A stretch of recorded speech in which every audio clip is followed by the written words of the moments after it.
All right, Patrick Norris, the estate and tax attorney extraordinaire. Let's say you moved out of Georgia to California, right? Like, and you have assets in Georgia, you have assets in California.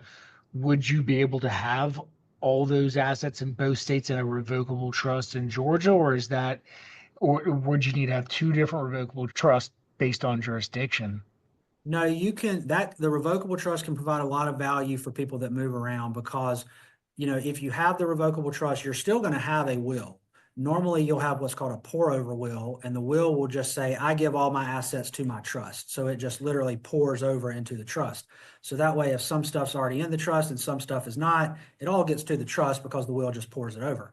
And then you're going to have your financial power of attorney and your medical power of attorney, which are very local. So for clients that move around a lot, they can have the revocable trust that owns the bulk of their assets. And then when they move to another state, they don't have to redo their trust necessarily. They can just update the will and the power of attorneys, which are much more local. So a client may invest $3,000 or $4,000, $2,000, whatever, in a revocable trust and the will and all that.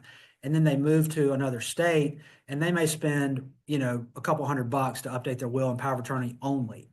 So it can provide value for people Interesting. that are migrants.